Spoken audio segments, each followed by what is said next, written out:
Good morning दोस्तों, NPG classes में आप सभी लोगों का स्वागत है। आज हम सेल टॉपिक पे डिस्कस करने वाले हैं और पिछले टॉपिक पे बायोलॉजी के ऊपर मैंने जो एक्सप्लेनेशन दिया था, बायोलॉजी को मैंने परिभाषित करने का काम किया था, उसको एक बार ध्यान से सुनते हुए हम फिर आगे बढ़ेंगे। बायोलॉजी मैंने बोला था कि बायोलॉजी दो शब्दों से मिलकर बना हुआ है, बायो प्लस लागस। बायो मतलब जीवधारियों की बात की जाती है, लागस स्टडी यानी समस्त जीवधारियों के अध्ययन को बायोलॉजी कहा गया।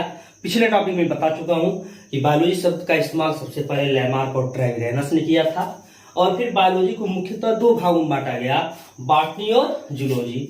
बॉटनी के फादर की या जनक की बात करते हैं तो थियोफ्रास्टस को बॉटनी का पिता कहते हैं और जूलॉजी की बात करते हैं तो जून प्लस लागस दो शब्दों से मिलकर बना हुआ है, उसे जंतु विज्ञान या प्राणी विज्ञान कहा गया। उसके जनक जो हैं अरस्तु हैं और बायोलॉजी के भी जनक या पिता जो है वह अरस्तु ही कहलाते हैं। और बॉटनी की बात करते हैं, बोटॉन शब्द से इसकी उत्पत्ति की बात की जाती है। हर्ब्स आर प्लांट, जिसका सीधा मतलब होता है हर्ब आर प्लांट, या उसे फाइटोलॉजी पादप विज्ञान या वनस्पति विज्ञान कहते हैं।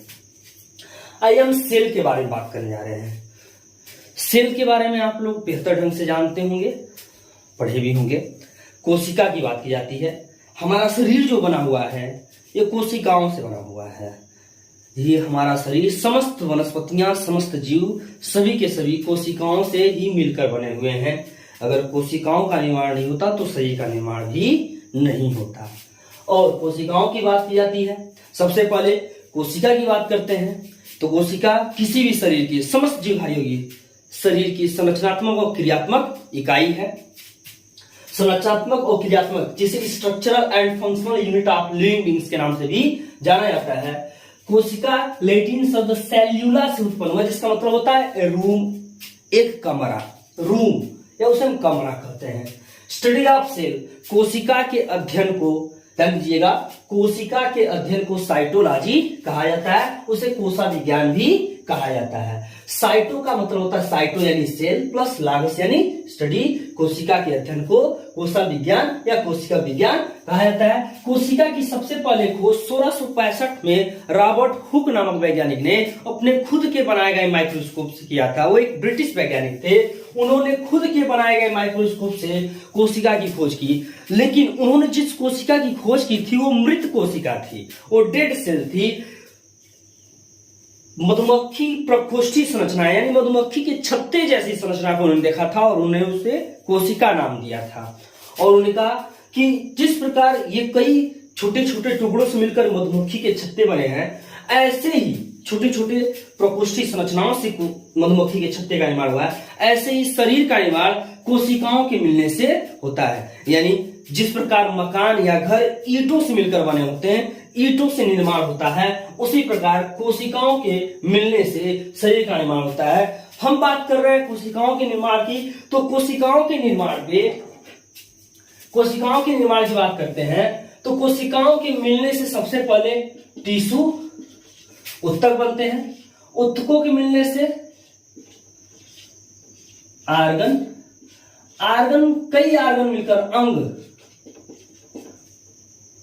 टिश्यू यानी तक, ऑर्गेनियम, अंगों के मिलने से आर्गन सिस्टम या जिसे अंग तंत्र कहते हैं, तथा इन सबके समायोजन से, इन सबके मिलने से एक बॉडी का निर्माण होता है, चाहे वो प्लांट बॉडी हो या एनिमल, चाहे वो पादप शरीर हो या जंतु शरीर हो।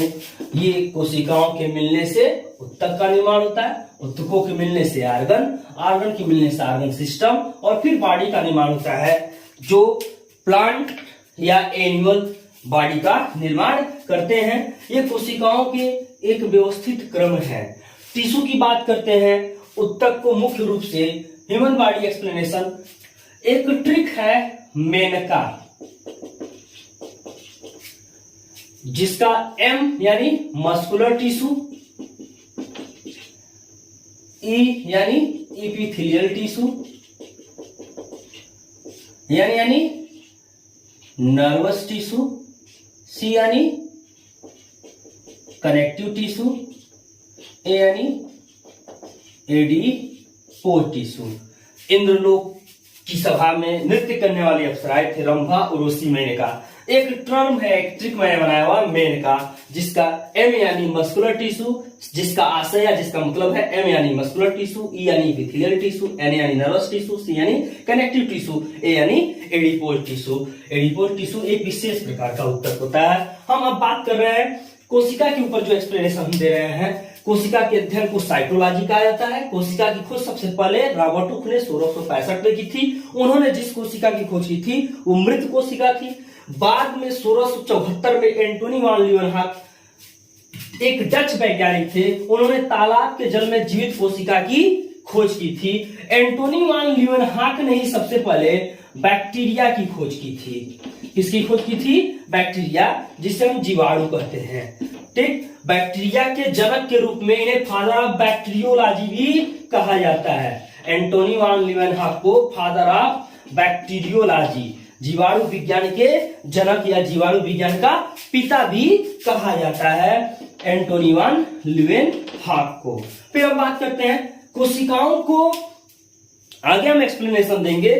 पादप कोशिका, जंतु कोशिका, सबके डायग्राम, चित्र के सचित्र वर्णन के साथ उनकी कब खोज की गई, किसने खोजा, उन सारे टॉपिक पे हम डिस्कस करेंगे। यहाँ पे हम बात करें कोशिका के आउटलाइन डिस्कशन, यानी उसके जो प्रमुख एक्सप्लेनेशन बेस्ड जो क्वेश्चन बनते हैं उन प्रश्नों के ऊपर हम ध्यान दे रहे हैं। विश्व में सबसे छोटी कोशिका माइकोप्लाज्मा, एक प्रकार की बैक्टीरिया है, बहुत ही छोटी इसकी साइज होती है, 0.1 माइक्रोन, 0.0001 मिलीमीटर की साइज इसकी होती है। इसे पीपीएलओ यानी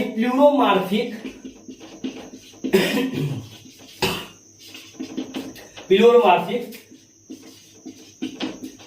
न्यूमोनिया लाइक ऑर्गेनिज्म, इसका पूरा फुल फॉर्म है प्लूरोमार्फिक न्यूमोनिया लाइक ऑर्गेनिज्म कहा जाता है। सबसे बड़ी कोशिका शुतुरमुर्ग का अंडा। मानव शरीर में सबसे छोटी कोशिका स्पर्म, ये विश्व की सबसे बड़ी कोशिका होता है शुतुरमुर्ग का अंडा। एक बड़ी साइज होती है, लगभग 1.4 किलोग्राम इसका वजन होता है और 15 × 13 सेंटीमीटर लगभग इतनी बड़ी इसकी साइज होती है। मानव शरीर में सबसे छोटी कोशिका स्पर्म होती है। मानव शरीर में सबसे लंबी कोशिका, चाहे वो महिला हो या पुरुष हो, सब में तंत्रिका कोशिका सबसे लंबी कोशिका होती है। और मानव शरीर की बात करें, महिलाओं में सबसे बड़ी कोशिका जो होती है वो अंडाणु होती है। तंत्रिका कोशिका के अंदर विकास की या डिवीजन की क्षमता बहुत ज्यादा नहीं पाई जाती है, यानी तंत्रिका कोशिका में बहुत विभाजन नहीं होता है या इसमें स्वतः निर्माण पुनर्निर्माण की क्षमता कम पाई जाती है। जबकि हमारे शरीर में लीवर कोशिकाओं की बात करें, हेपेटिक सेल जो हमारी लीवर की कोशिकाएं होती हैं, लीवर में अगर कहीं घाव लग जाए, लीवर में कहीं कट हो जाए तो बहुत तेजी से वो अपना क्योर कर लेते हैं, वो तेजी से वो घाव भर जाते हैं। विशेषता यह है कि लीवर कोशिका तेजी से विभाजित होती है और तेजी से उनका निर्माण होने लगता है। तो इसलिए लीवर कोशिका की बात की जाती है, लीवर के घाव या जो भी होते हैं वो तेजी से बढ़ते हैं। लीवर कोशिका में विभाजन बहुत ही अधिक या तीव्र गति से पाया जाता है। बात समझ में आई? ध्यान दीजिएगा दोस्तों। सेल शब्द लैटिन शब्द सेल्यूला से बना है, जिसका मतलब कमरा होता है। सबसे पहले इसकी खोज 1665 में रॉबर्ट हुक नामक वैज्ञानिक ने की थी। कोशिका के अध्ययन को साइटोलॉजी कहते हैं। साइटो मतलब सेल प्लस लॉगस यानी स्टडी, कोशिका विज्ञान भी इन्हें कहा जाता है। कोशिकाओं के मिलने से उत्तक, उत्तकों के मिलने से अंग, अंग के मिलने से अंग तंत्र और अंग तंत्र के मिलने से शरीर का निर्माण होता है, चाहे वो शरीर पादप कोशिका, पादप वनस्पति हो या जंतु हो। विश्व में सबसे छोटी कोशिका जो होती है वो माइकोप्लाज्मा होती है। एंटोनी वान ल्यूवेनहॉक ने सबसे पहले जीवित कोशिका की खोज की थी। रॉबर्ट हुक ने मृत कोशिका की खोज की थी। तालाब के जल में जीवित कोशिका को सबसे पहले खोजने का काम किया था एंटोनी वान ल्यूवेनहॉक ने।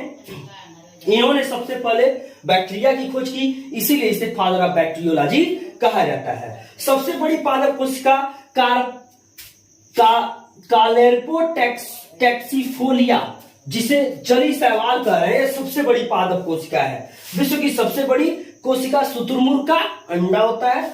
मानव पुरुष या मानव हम मनुष्य पुरुष की बात कर रहे हैं, सबसे छोटी कोशिका जो स्पर्म या शुक्राणु होता है। मानव में सबसे लंबी कोशिका तंत्रिका कोशिका होती है और मानव में सबसे बड़ी कोशिका अंडाणु होती है। यहाँ पे जानते रहिएगा, जो हम एक्सप्लेनेशन किए थे बायोलॉजी में, बॉटनी और जूलॉजी के जनक की बात करते हैं, ये अरस्तु हैं, एरिस्टोटल। और पादप विज्ञान की बात करते हैं, थियोफ्रेस्टस जो है वो वनस्पति विज्ञान या पादप विज्ञान के जनक हैं।